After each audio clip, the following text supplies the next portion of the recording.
Ladies and gentlemen, will you welcome a child of courage, Lily-Mae Morrison.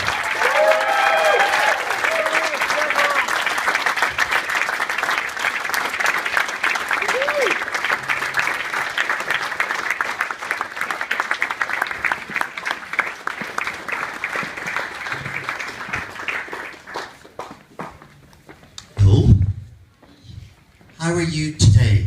Good. Are you having a nice day? Yeah. What was the best part of your day, Lily-Mae? I really liked the dinner. Did you?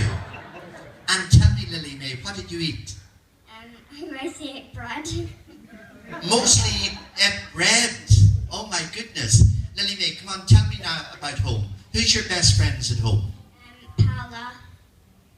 Carla. Paula. Paula. And where does Paula come from? Her mommy comes from Lithuania. From Lithuania? Isn't it a lovely name? And did you meet her at school? Yeah.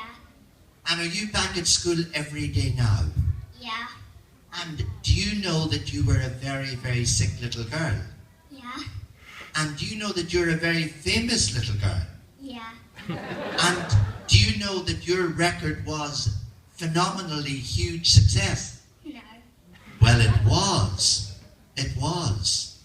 So, what's your favourite thing on earth now that you do? What's what you really love doing at home with Papa? We like to play hide and seek. Hide and seek. Who, with your friend? Yeah. Very good. And where do you play? Do you play it in the garden? We play it in my front yard. And does your friend come round after school with you maybe, or come round at the weekend? Well, he does come into my house sometimes. She comes into your house sometimes? Yeah. Very good. And tell me, you're feeling a lot better now? Yeah, I am. And really feeling good? Yeah. And your hair's gorgeous? Yeah.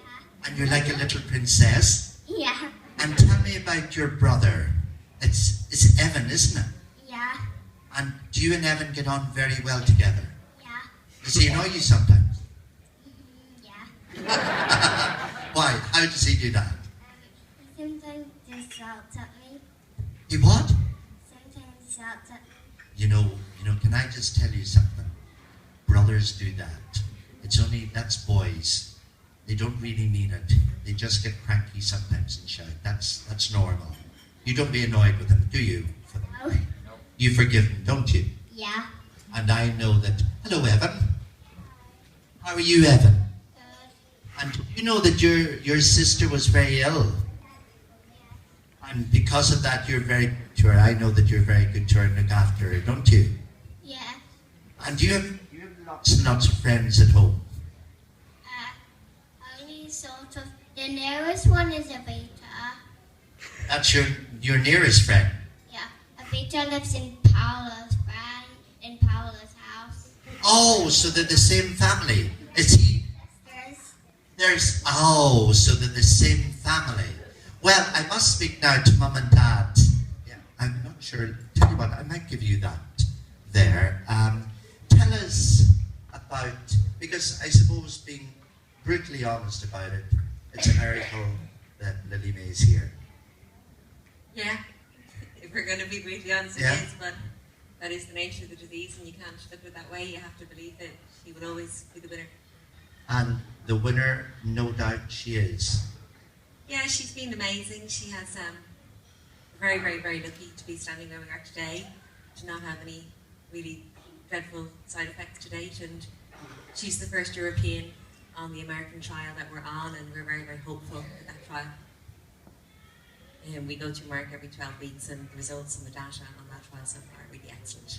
So it really gives us a lot of hope, and we're very happy to be part of it. Oh, and she's looking so fabulous and full of energy. She's great, yeah? And it must have been a wild, difficult time for or do you just, as one of the other mums said, you just go on automatic pilot and you just get on with it? I think like every parent here tonight, you just get on with it because you don't have any choice. You're inspired by your own children, and they don't know the reality of what they have, so you have to be strong. because you have no choice.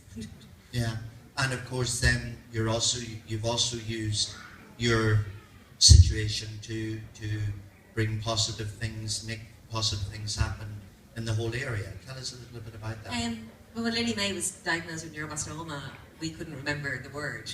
Actually, kind of write it down and learn it off, and nobody had ever heard of it. Nobody knew what it was, and when we started to look it up, and the prognosis was so poor, and it just was very, very shocking that nobody knows what it is. And so it wasn't so much us, it was my brother Paul Hayes and Stephen Mackin, who produced Tiny Dancer, that made all that happen. I mean, we were in hospital with a sick child, I did a lot of media, but other than that, we didn't make this movement happen. But I think through Lily-Mae and the Tiny Dancer, every single person knows the word neuroblastoma, and though obviously it was the last thing we ever wanted for a child, we're very, very proud of the awareness that has been raised of neuroblastoma and old childhood cancer.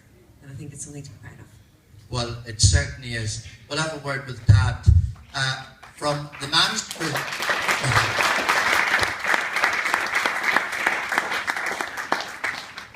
I kind of always wanted to ask this question, and I'll ask it of you.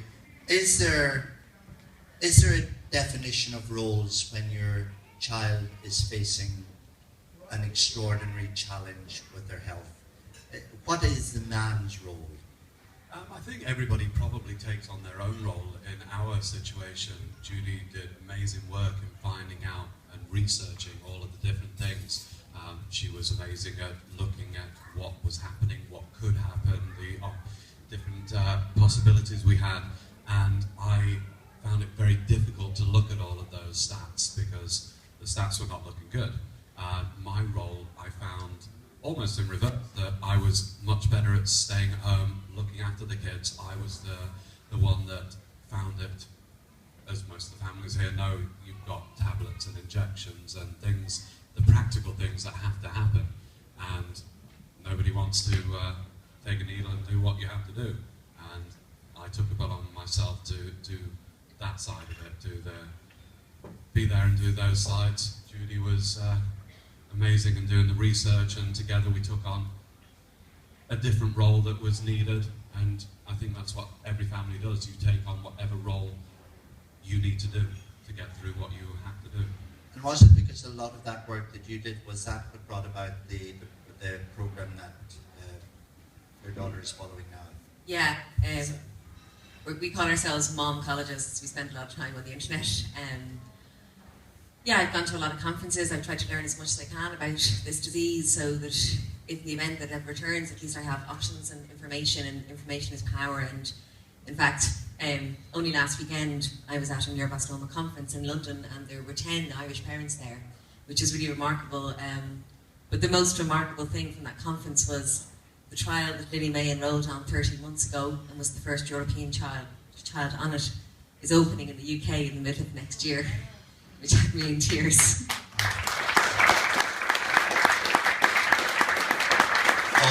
All wonderful. Yeah. Well, like all the parents, the challenge is remarkable, fantastic, and it's just wonderful to see her here tonight so well. And as you say, no doubt about it, that program will continue. It'll be great. And what are you going to do? Are you going to go out and dance later? Yeah. Are you waiting for the music to start? Yeah. Very good. Well, we look forward to seeing you dancing as well. We will now ask... Sorry? Oh, yes. We'll now ask, yes, Dad to give you the microphone, right? The stars wide open, not a footprint to be seen. Kingdom lies to listen when it looks like on the green.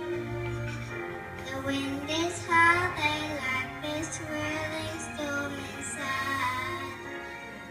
Couldn't keep it in every time I tried. Don't let them in, let them see. Be the good girl you always have to be. The children feel, don't let them know.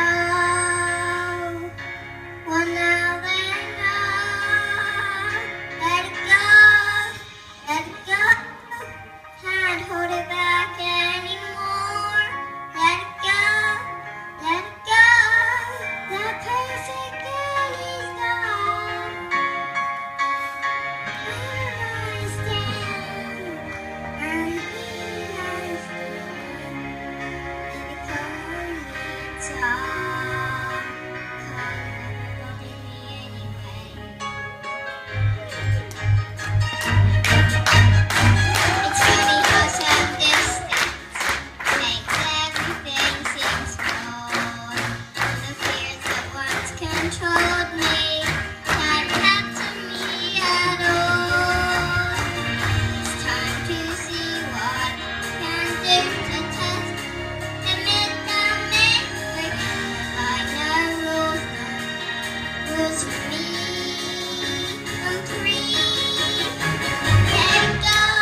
for the best song tonight, and the award for Child of Courage is going to be presented now by Brian Cody. Well done.